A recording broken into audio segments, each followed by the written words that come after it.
So, thank you all for bringing this wonderful, wonderful film to us today. It's a very important film and a film that's filled with heart and passion that I've not seen in any other film this year.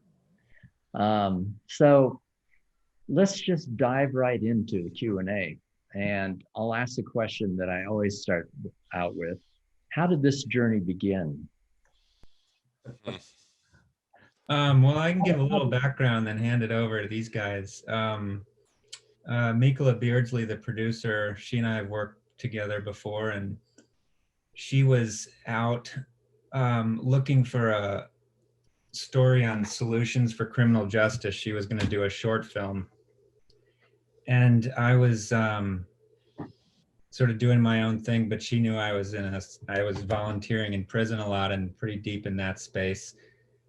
And she had met some funders who were interested in funding a film on criminal justice reform, particularly restorative justice. And so we all got together and said, let's try to do this, but let's do a feature instead of a short. And we had a pretty wide net at the beginning. We wanted to find restorative justice programs that were really making a difference and doing it in a way that didn't seem like just a little tweak to the system, but really a wholesale different approach to human conflict. And several people pointed us towards Saroeum's program up in King County in Seattle. And we had a long chat with him and kind of said, would you be interested in letting us into your world for a while? And he said, yeah, if you come to a 3-day Peacemaking Circle with us. And so we came up there and met him, and he told us his story, and we were immediately, fell in love with him and what he was doing. And in the middle of that circle, he was talking a lot about Harold, because Harold was really his mentor over the years. And we learned that there was this incredibly powerful story that went backwards up into the Yukon, where they started bringing these circles back decades ago to try to contend with their own challenges that they were having up there. And so we knew we had sort of a big multi-thread story to work on. And so we just kind of started talking to people and filming, and we did the animation thing as we went. And I'll let the guys kind of take over from here. Well, before we do that, I just want to kind of put things into perspective. It's an extraordinary use of animation, I've got to say. Yeah. And I think everybody's going to agree with me. But what was the process of integrating it with the live footage? And how did you figure out how to sync it up with the actual interviews and the peacemaking circles?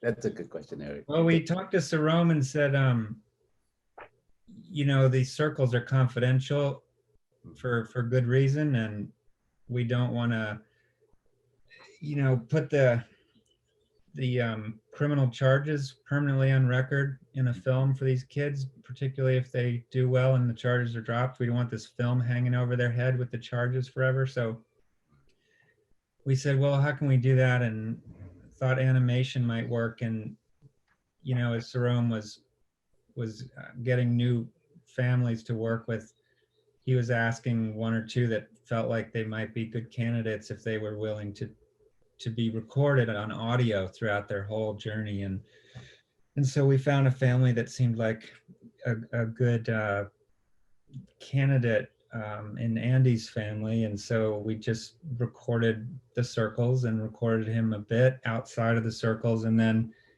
I got all that and then spent some months making an audio cut, knowing that it would be about half the film. And then found this wonderful animator named Reza Riahi. He's Iranian, but he lives in Paris. And we kind of got to work, which is a very new process for me, of how to, most animation you get actors, right? So it's all very controlled, but this we were doing it to real audio.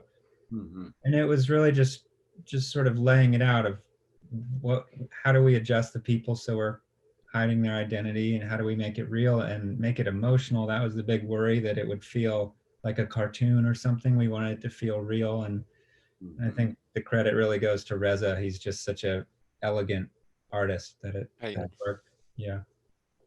Well, very risky. Yeah. But it works. It's amazing. You know, I mean, you just get drawn into it, and it is dramatic, like no other way.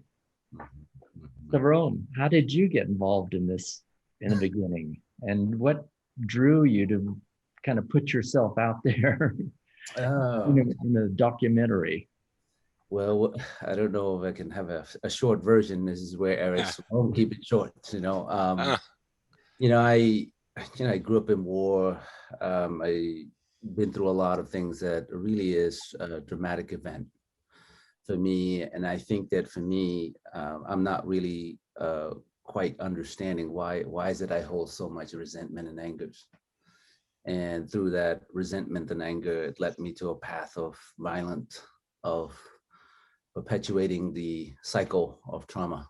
And so for me, that was the biggest things, that was like a quest for me to say, hey, how do I deal with this?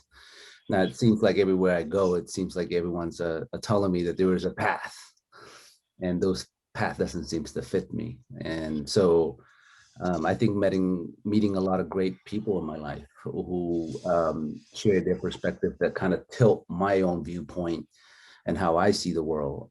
So I met, incredible people like Molly Baldwin at Roca, who spent 3 to 4 years just to get to know me when I was out on the street running, doing doing gang activity stuff. And during that time, it was very violent in our community, and I would kind of somewhat run the street and doing all sorts of things. So meeting her and spending time with her for almost 3 to 4 years out on the street was the way out for me, because it tells me that she was consistent, she's committed to it, and that she was really genuinely want to see me do better. What really triggered me in a good way is to say that everything I did or doing during that time is about dying, and that's got to be a new way of doing things. So that trust, that relationship that I had with her was really essential, because I never had anyone in my life that I was able to trust and connect in that way. And and then I met, Harold, Mark, and Barry, who just been instrumental in the work that we do, because relationship and trust is essential when we think about promoting change, any type of change. And a lot of it is driving in from my own personal experience and my experience of working with young people and helping them leaving gang life, street life, and prison life. And that's pretty much what shifted and changed me. And Peacemaking Circle is the most profound way of getting to that relationship and trust in a much more shorter time than any other process that we or I come to experience. And that's kind of made me fall in love with it in the first place, that it gets to relationship and trust. And when I was doing the work and met Harold for the first time, and Mark and Barry, I've never sat in circle before, and I know I've been through a lot of trauma because I grew up in war and gang, and it's always scary for me to show my emotion and vulnerability. And for whatever reason, I think the circle made it really safe for me in the context to reveal myself, and to felt like there's a community that support me and support each other and trust with each other, that this is a place where you do your own work and get out of your own way. And that was profound. And that's how I met Harold and Peacemaking Circle and Mark and Barry. And it really shifted and changed my life since then. Yeah, that's pretty much that. So, well, that's very powerful in the very beginning when you meet Molly. And I was just wondering, where do you think you'd be right now if you hadn't met Molly Baldwin? I would say I'm probably dead, 90%. And the reason why I say that, because there was a racial warfare and a gang warfare that's happening in our community. And, I think the more that I shift my life from the street, the more I realize how much violence our community are facing and dealing with. And I would most likely think that, well, first of all, I would never thought that I'd live past 19 or 20. A lot of friends and people in my life who have committed serious murders and all sorts of different things. And I knew I was in that path, because of the lifestyle that I choose. And quite honest, I was scared. Everybody was scared, but no one would know what to do with it or process it, because you're in a culture where machismo is the way. And so I would probably be dead about 90%. And if not, I'd probably hurt somebody, kill somebody, and go to jail myself. And that's would be my, predictable future outcome. God bless. And little did you know that on the other side of the world, there was something else going on that had been going on for centuries. And that's where Harold comes in. Yeah. And I was wondering, Harold, how did you get involved in this? And did you really believe that a peacemaking court, the one that Barry Stewart was proposing, could actually work? I'm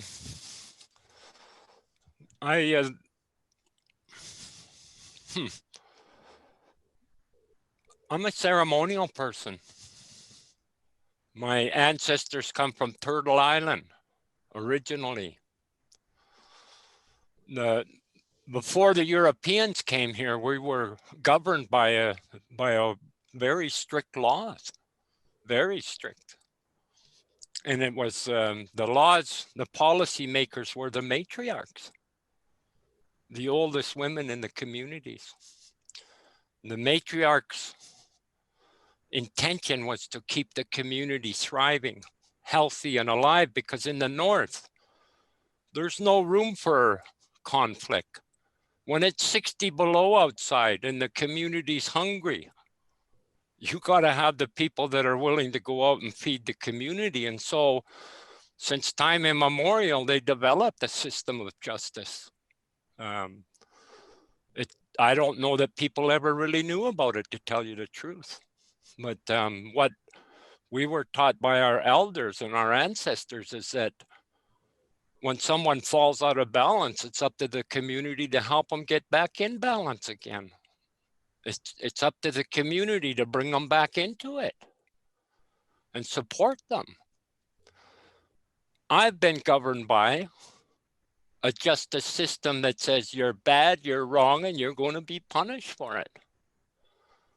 Now Canada's a little bit different than the States. We're governed by the Queen of England's law. You know, when you go to court, if you get in trouble in court in Canada, and it's happened to me many times, Gatensby versus the Crown. I've never even met her. Gatensby versus the Crown. So you get a fine, you go to jail. I don't know who gets the money, but there's absolutely nothing in it for the community. So how did that happen, where community was paramount for our ancestors, and now you got to look really hard to find it? And so I went through, somewhat like Saroeum, I went through a meat grinder. I went to residential school, boarding school.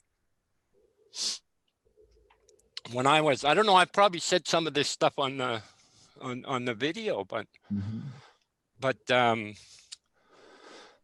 when I first went to jail at 15 years old, raised to adult court, when I went into the prison, it was most of the people that I went to the residential school with. Class reunion, just from one institution to another. Yeah. I knew myself after a few times in there, that's not right. There's something wrong with this picture here. It ain't working. And for me, I you know, my ancestors helped me. Said, here's how we used to do it. Try this. Circle ceremony. All life is in a circle. Circle is equal. Circle is a powerful thing if properly used.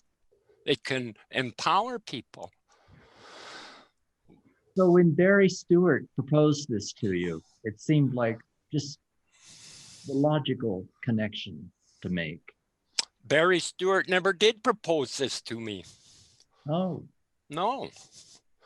I live in a community of 300 people. Court comes here from the capital city in Whitehorse, Yukon every 2 months. Barry Stewart was the judge, and he was the one that was coming to our community. And so he also wanted to look at some alternatives. When you live in the Yukon, you get to know people, you know. Anyway, he came one day to me when we were having court. I wouldn't go near court. There's every 2 months when you see our little raggedy community club, when there's brand new shiny vehicles parked outside of it, court's going on. Everybody knows that. Stay the heck away from that place, because you might have an outstanding warrant or something. You never know. So, but one day when Barry come out here, I came across him at lunch. He's taking lunch. We sat down. I knew him. We had a chit chat. I'd faced the Crown with Barry in the seat a few times myself. But he said to me, and I remember it quite clearly, he said, "I'm tired of this, Harold." He said, "This system's it's not working. You know, I'm tired of seeing the same faces in front of me all the time. What do you think?" He said, "Do you think there's anything else we could do?" And I without hesitation, because I'm circle ceremonial person, I know the power of it. I said, "Yes, I do have an alternative," quite positively. He said, "Well, what do you think?" And I said, "Bring the community in, sit them in a circle." Oh, and he said, "All right, okay, I'm going to get some funding. We're going to gather up some people. We're going to do some training." He said, "What do you think? We could try this in 6 months?" And I said, "No." He looked kind of surprised. I said, "We need to do it today, Barry." I said, "Today." That's great. And it's working. It's something that's definitely working out there. And I wanted to bring in Saroeum again to ask him, how did you think you could change the judicial system in King County? No. Well, I mean, there's a sense of hope and aspirations, and I think a lot of it is about, you know, relationship and trust. I think there is a great disconnections between systems and community, and, you know, alluded on to what you know, Harold have shared, that a system that is punitive is perpetuating trauma. So I knew that was the way of how this engine worked. Yeah, grinding people. And so to me, it wasn't focusing on changing the system. It's focusing mainly on repairing the distrust and the mistrust, and to humanize one another. That was the approach.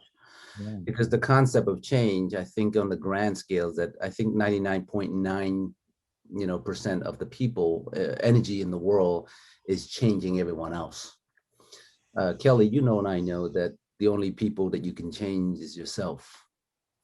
And when I understand the concept of leadership is personal development and personal mastery, I understand that healing is very essential in my own work. And so mainly it's just to do my own healing work, sharing my stories to humanize myself, and also allowing the justice system to understand that they're a human being on the other side.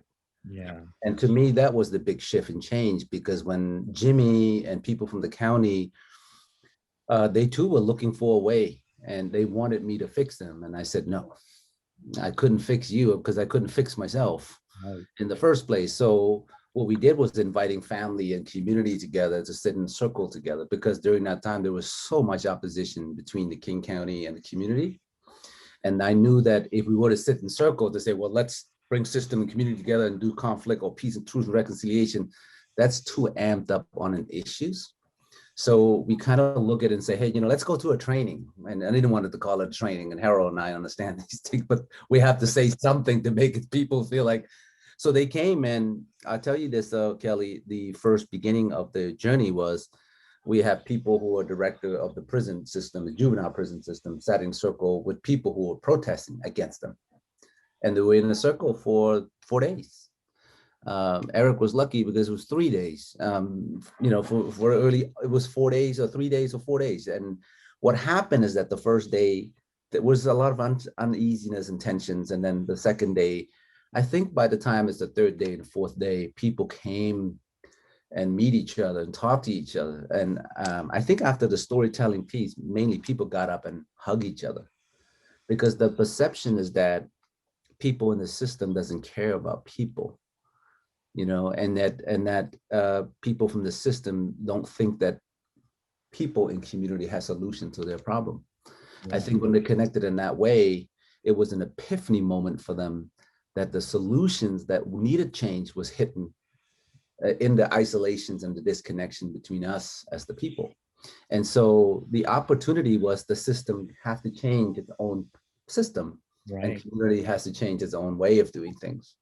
And so this is really the total opposite of change theory of change in this country and on a global scales. And it's really, it's that simple, Kelly. I think we're complicating the heck out of it, Yeah.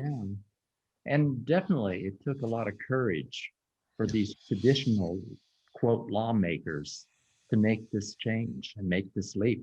Yes. Absolutely. And the thing is that, Kelly, I want to share with you is that it was an invitation. I think that we want the system to change, but we force and pressure them to change.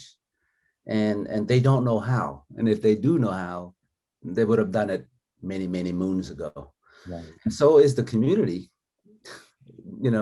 And so to me, the perpetuations of blaming, pointing fingers with each other is not a productive way of how to build a healthy community and a healthy system.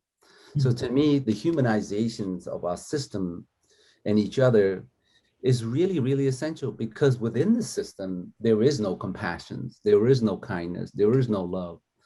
It's mainly intellectual process to trying to solve or problem solve what is emotional. And that is a scary thing on a grand scale. Yeah. For both lawmakers and public. Right. You have to get in there and get both sides. Mm-hmm. And the thing is that we can't serve the family and young people as a system if we're there to serve people. Then leadership is so necessary. Mm-hmm. And I share this to people that leadership is about, like, people are not meant to be controlled or managed. And that's what the system are really good at. People are meant to be led by aspiration and motivations. Mm-hmm. And the lack of leadership within the organizations and institutions is really detrimental to our community. So Jimmy, Hung, many people from the county were open to this way. And to me is that when they went and experienced this 3 or 4 day circle and really shift and change their viewpoint of how they see the world, then it's not my job, Kelly, to change the system. Because now the system understands that the people are suffering and we need to do things differently. That is this tremendous courage, because then Jimmy say, okay, let's do this, and drop the charge to here, and we go from here. And that was all solutions that based on aspiration instead of blaming and shaming each other in public. So yeah. Wonderful. And I just want to bring up the fact that this wonderful film has been included in the DocLands educational program. So that means that there's going to be a lot of high school students that will also be tuned into this powerful documentary. And I'm wondering, Eric, what are your plans for this film in the future? Is there a possibility that it will be available to schools or educational programs? Do you have? We want to get in front of as many communities as possible, because I think Saroeum is right that people want change, but they don't know what that change can look like or could be, and there's a experiential shift that happens when you participate in these circles, where I think you think, or I can only speak for myself, that it's far more simple than policy changes that you read about and hear about, that when people are connected, we seem to plan and strategize as a community based around our shared positive values. And when that leads, it's quite simple. So if people who are, in contention in a community can come together and hear each other out, I think they discover that they have the same goals in mind, which is safety and connection community. And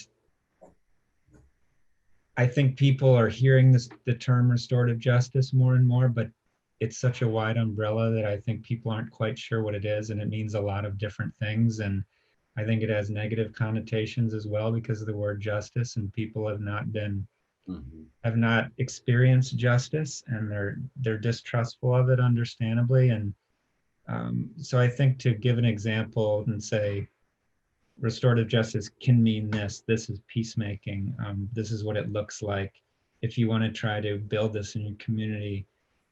I don't want to say this is a model because it's not something you just go replicate and it works immediately or something like that. People have to really know what they're doing, but we've got so many sort of experts in the film who've lived this for decades that we're going to try to create a platform through which communities can make contact with us, and we can get them connected to Harold and Saroeum and whoever else is available to help give them some guidance as they have conversations about how to start doing this. So this is more than a film, it's a tool. I hope so. Out into the world. I hope so. I hope so. And, and in that regard, I think it's important actually to emphasize the realities that you see in the film, which is that it's not always tied up neatly with a bow at the end for every kid, that it's complicated, that it's people's real lives and histories you're dealing with, and that it's beyond a program, right, that has a beginning and an end. It doesn't just begin on this day for someone and end on this day. It's a work in progress for all of us. We're all working on ourselves, and our families are always in a process of coming apart and coming back together. And so, you see Andy's outcome in the film is discouraging, but he just needed more time. And he had some strong pulls pulling him in the other direction. And it's good for communities to know that this is not 100% silver bullet thing. It's a process, and you just have to commit and walk the walk, as Harold and Saroeum say in the film. You have to just walk with them kind of into infinity, right? You make that commitment to people. Thank you, Eric. I think the community needs someone who show up every day, not the time and day when you get paid or when you think that there's a problem. I think it goes back to relationship and trust, that our community needs that so much in a way.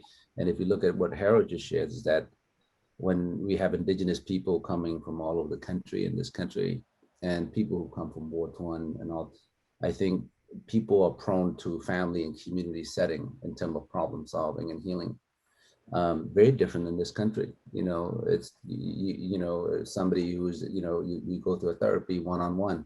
There's a healing process that are not connecting with one another. You look at, I would just say white people who just say, go do healing with therapy one-on-one, you know what I mean?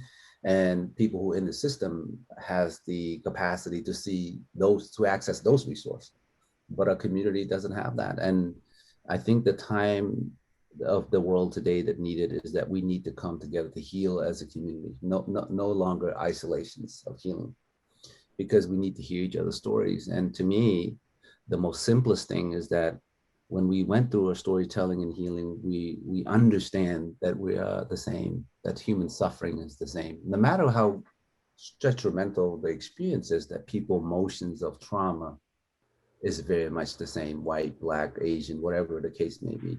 And that is that we're focusing on so much what is different and not emphasizing enough that we're more the same than we ever been. And as a society, we have not found a healthy, good way to deal with tensions and conflict. Mm-hmm. If you look at the school, if you look at everything, it's about punitive. If someone were injured and hurt, we need to love them, care for them. If they're dangerous to themselves and others, we need to isolate them in a way, but you can't do that forever. There's got to be a way to intervene, to interact. And that's what I think Harold's talking about. And we're living, and I want to shine another thing, is that we're living in a scientific era. where we went to Mars and space and all sorts of things. Data driven, result driven are so essential in this world today, right? But what we're dealing with on the human level is the human suffering and pain from trauma, and that's pertained to emotional capacity, and so if you look at the system, there is no emotional human working in the system. Even the people who work in the system, they're sick in themselves. They've been compartmentalized, the pain and suffering, because they experience human suffering on a grand scale. So they got to compartmentalize some sort of emotional to work within that system. So to me, how do we humanize our system? People, right? Not the system, the people who works in the system. And how do we help humanize each other? I think that that's what it is. I think that we're in a world where we think that legal solution, business, institutional, result-driven solutions, trying to problem solve what is institutional, structural, but it doesn't change the way we feel about one another. Yeah. So that's why healing is so essential to this, because when we heal, we bridge those, those harm, those separation, isolation, then we see each other as human beings, that we're in this together and we need each other more than we ever been. Yeah. Well, you're talking about this on very smaller scale, but we're also looking at it as a nation. We need to heal, because there's a lot of problems out there right now. Well, we as a nation needs to heal, and that's very true. We want peace, we want to heal. I think we're at a place in time where people are still angry. Mm-hmm. And so if you look at the grieving process, that the first is denial, be angry. And then you have to wait, because all of this is about timing. It's about invitation to change. We want peace, but many of us hold hatred, hurt. And so to do peace, we have to let go of those hatred, those answers I share with you. And I think that that's what we're trying to do, is that how do we disarm ourselves and put our weapons down and yet see each other in our vulnerability and our imperfect self, and admit to all the things that we've done that is flawed. But if you look at the justice system, honesty is really the opposite. If you go and tell the police or the judge, say, hey, Your Honor, I did this, your lawyer would say, no. I speak for you. There is no honesty. There is no human values in our system, and in any institution, nor in community. So I think that healing is essential. And for us, it's about waiting for that opportunity in time. Right. And so hopefully we get there, and I believe we will. If we can go to the moon and Mars and all this stuff, I think that there's a lot of aspiration in our country, that we can lead this work in this way, and it's the best way for us. Well, I want to thank you, Eric, for providing us with this tool to begin this. And I'm just wondering, do you think that this is spreading? Do you think that this is taking off in other states? I know that you did a lot of research in putting this film together. Is it happening all over the country? I think Harold might have a better answer. He's really been a spokesman for this a lot. So Harold, what is your take on how is it spreading? Yeah. Like a snowball going down the hill. Good. 20 years ago, a little over 20 years ago, I went to Roca and I worked with Saroeum and a group of other people. It was a big youth organization. What I loved about it was all races working together, the youth from all races.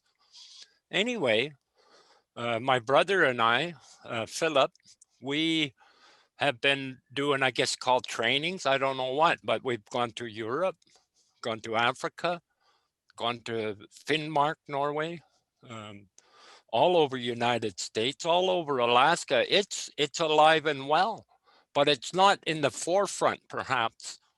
It's not something that, is going to be media worthy or whatever like that, but like quietly, it's changing and it's good.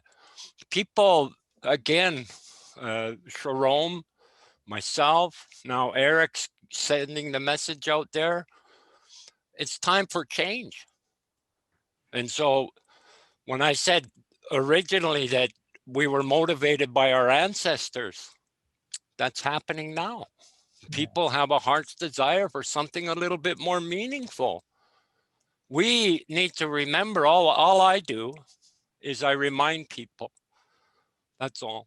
I don't have a school, a book, anything, but I'm discovering myself, and I'm reminding people as I rediscover who I am.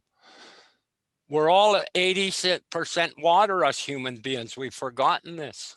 We've forgotten a lot trying to live the dream, I guess you could call it. I don't know. I call it a nightmare myself, you know. While we live this weird dream of more and more and more, the earth is dying, the animals are dying, the trees are dying. What the heck are we going to tell the future generations? All I'm going to do is leave them a message, say, I'm so sorry. I'm so sorry that we forgot who we are. And so in the native world, and again, could be complimentary, it is, because that's where this came from, is we're human. We have a place for everyone. We're all 80% water. Water's 4.5 billion years old. Kelly, I've never met you before, but you're my brother. Your 80% water is exactly identical to mine. So we're more the same, like someone said, than we are different. Yeah. And so I think when you remember that, something happens inside, because then you're going to start to think, holy crap, those birds are 80% water too. It's the same water that's inside me. Like that. Now that's the very thing. It's very simple, but let's try now to help people remember who they are. We got spirit, every one of us, And in ceremony, which I've spent a good portion of my life practicing, I have a relationship with the invisible, the spirit world. And I'll just share one little tiny bit with you. The great mystery, however people may identify that, told me, I don't make junk. I don't make garbage. The one that made everything. And so if there's no junk or garbage, then we've forgotten who we are. The circle helps us to remember. Yeah. The circle helps us to rebuild those very things that our hearts desire: trust, respect, compassion, sharing. That's where they come alive in a circle. And then you start to feel it. It feels warm. It feels like sunshine on a cold day. And you say, I want more of that. I don't know what it is, but I want some more. It's spreading around. But it's, I don't know if I could say like a thief in the night, if that's a good term to use, but it's quiet, but yet it's out there, and it is. I'm actually pretty busy on Zoom in the United States now. Every week we're doing workshops, circle community rebuilding workshops like that, and it all, again, when I look back at 25 years ago or whenever it started, wow, holy cows, something big's going on here. But let's not put it in the newspaper because that'll spoil it. No, I'm just kidding. But you know what I'm saying? Yeah. So it is good. It's good. And but you know what the thing is for me, and this is really important too, right? Who qualifies? What's your qualification? Now they're starting university course, Peacemaking Circle. I don't qualify. I don't have the money. I can't afford it, nor do I have the education. And so I have a qualification. I've come up with my own qualification for this. If you got a heartbeat and you're breathing, you're qualified. It's that simple.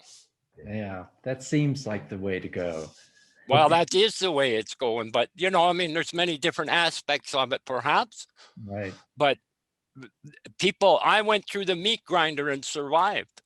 So if I was going to go out and look for other people that are going to be practitioners, I'd go to the jail, to the streets, to the gangs, say, is there anybody ready yet? Okay, let's roll up our sleeves and get to work. Kelly, if I can add a little bit to what Harris said is, I think that there's got to be a way to spread the work, and then there's got to be a way to deepen the work. Hey. I think that restorative justice is transferable. Oftentimes, it's not sustainable. Yeah. Because of the judges say, "Hey, we're going to do this," and then when the judge left, the program goes. And if you look at the school, that's why Harold and I was part of the international team conversations about how do we do this work in a good way. And spreading too fast and not be intentional could cause harm, because we might be opening a lot of trauma that required more time, to do it, to close in a good way. I think the responsibility of a peacemaker, at least of a wannabe peacemaker, is to make sure that when people are opening things up, that we're helping them close in a good way. Absolutely. And the restorative justice is mainly like what Eric just shared, that is mainly focused on programmatic.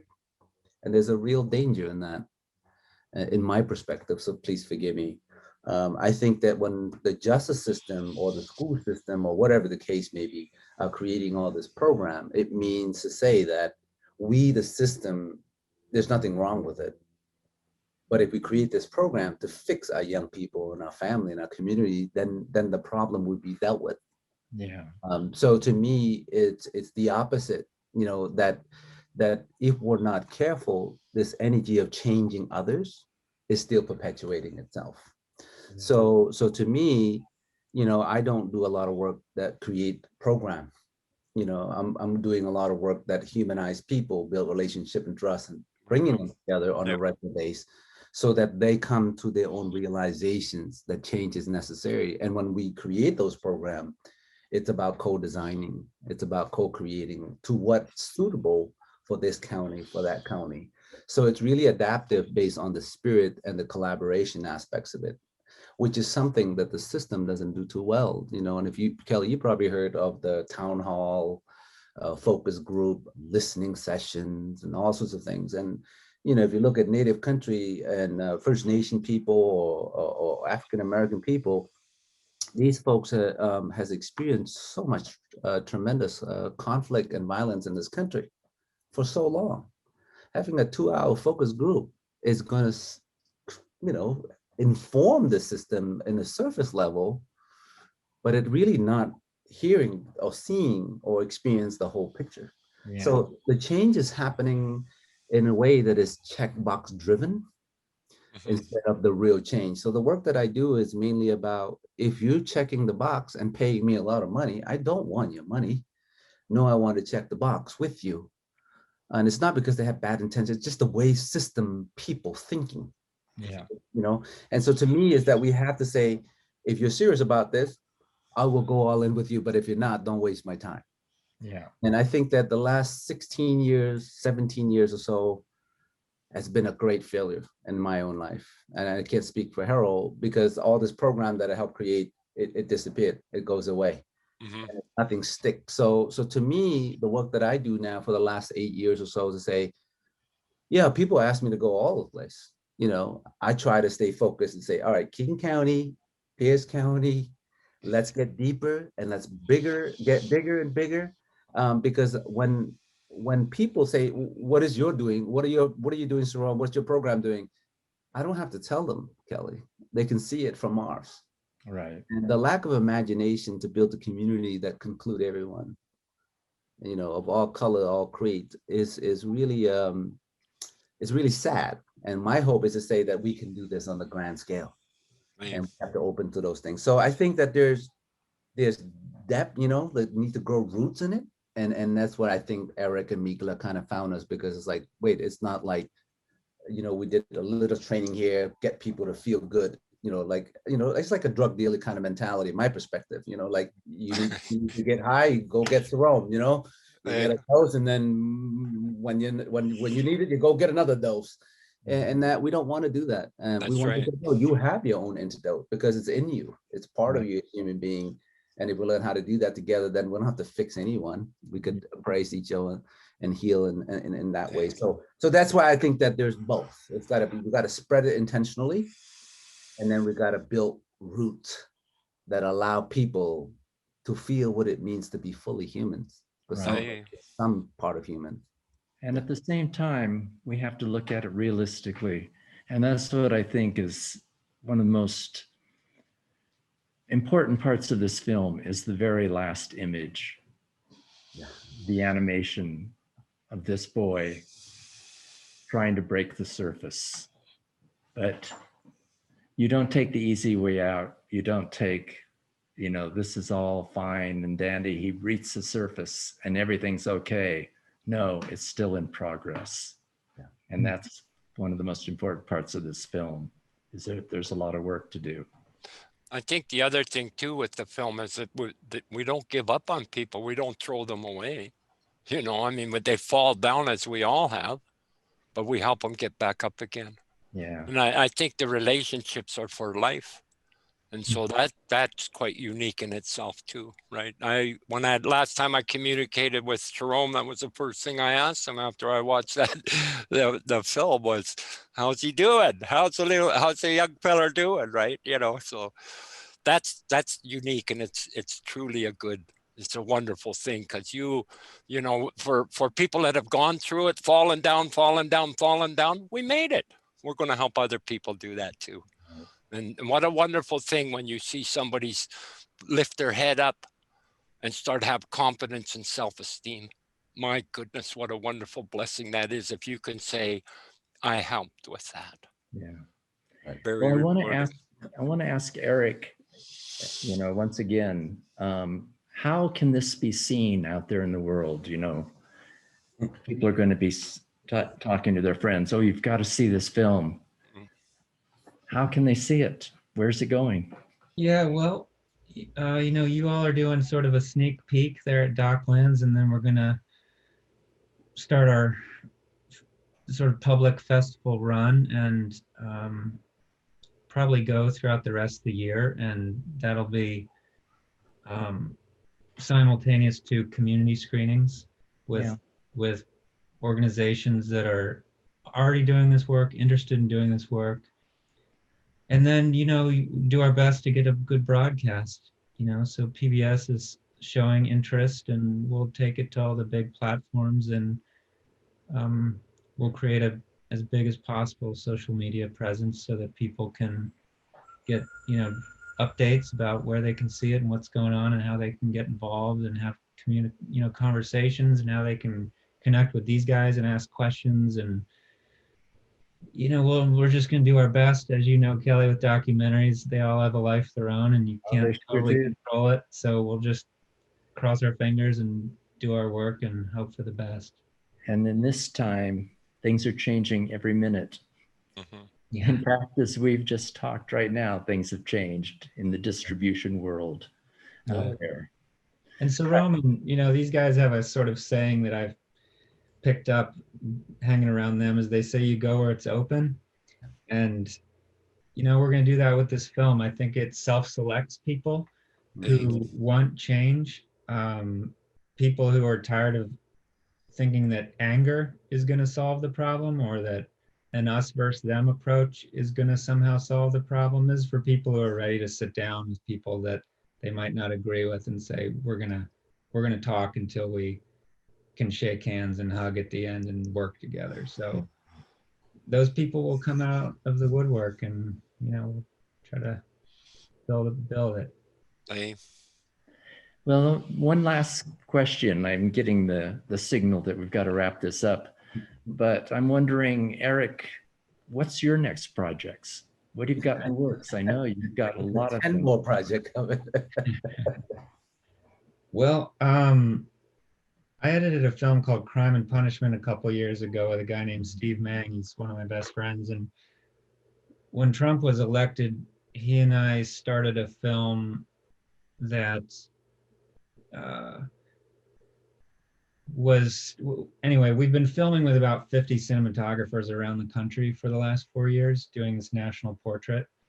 And it's not a topical, what did Trump do and say, and what were all the terrible policies. It's really a on the ground experiential time capsule of America during that time, across every spectrum of people. And we just finished with Biden's inauguration. The bookends are the inaugurations, and we're really excited about starting to edit that. So we're going to dig into that, and then a couple other things. We'll see if they take off, but you never know. Yeah. But anyway, thanks for having us. You know, we really appreciate Kelly. It's always good to see you, and you know, I wish we could be there in front of an audience and interact, but you know, maybe we can play at San Rafael later when everyone's vaccinated and have some in-person stuff. And oh, that'd be good. Yeah.